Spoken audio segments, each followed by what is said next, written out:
Good evening. Welcome to another edition of Julia's Poetry by Candlelight.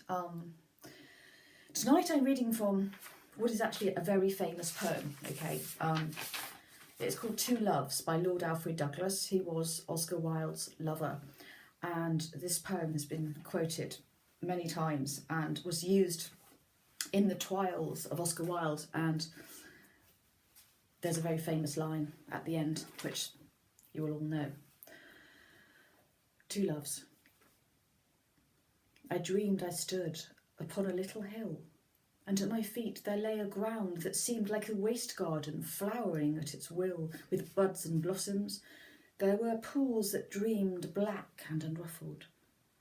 There were white lilies a few, and crocuses and violets, purple, pale, snake-like fritillaries, scarce seen for the rank grass, and through green nets, blue eyes of shy Perinche winked in the sun.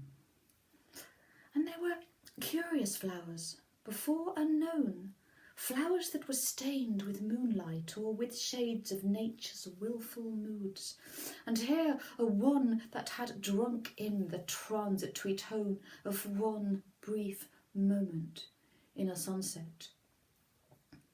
Blades of grass that in 100 springs had been slowly but exquisitely nurtured by the stars and watered with the scented dew, long cupped in lilies that for rays of sun had seen only God's glory, for never a sunrise mars the luminous air of heaven.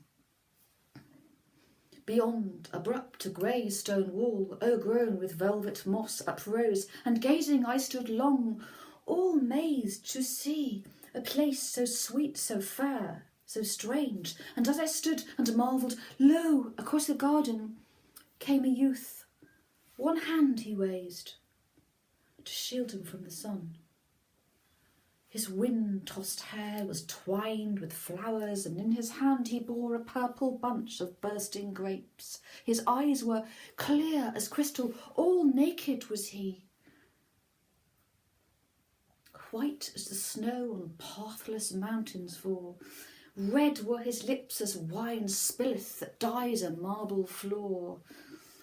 His brow chalconné, and he came near me with his lips uncurled and kind, and caught my hand and kissed my mouth, and gave me grapes to eat, and said, "Sweet friend, come, I will show thee shadows of the world and images of life. See, from the south comes the pale pageant that hath never an end. And lo, within the garden of my dream, I saw two walking on a shining plain of golden light. The one did joyous seem, and fair and blooming, and a sweet refrain came from his lips. He sang of pretty maids and joyous love, of comely girl and boy. His eyes were bright, and mid the dancing blades of golden grass his feet did trip for joy. And in his hand he held an ivory lute with strings of gold that were as maiden's hair, and sang with voice as tuneful as a flute, and round his neck 3 chains of roses were.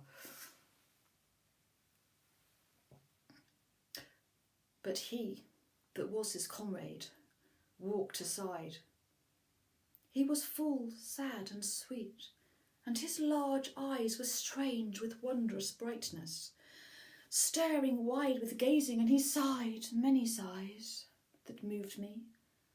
And his cheeks were wan and white like pallid lilies, and his lips were red like poppies, and his hands he clenched tight and yet unclenched, and his head was wreathed with moonflowers pale as lips of death. A purple robe he wore, wrought in gold, with the device of a great snake whose breath was fiery flame, which when I did behold, I fell a-weeping, and I cried, "Sweet youth, tell me why, sad and sighing, thou dost rove these pleasant realms. I pray thee, speak me, sooth, what is thy name?" He said, "My name is Love." Then straight the first did turn himself to me, and cried, "He lieth, for his name is Shame." I am love, and I was wont to be alone in this fair garden till he came unasked by night. I am true love, I fill the hearts of boy and girl with mutual flame. Then sighing, said the other, have thy will. I am the love that dare not speak its name. Sad, isn't it? Thank you for listening.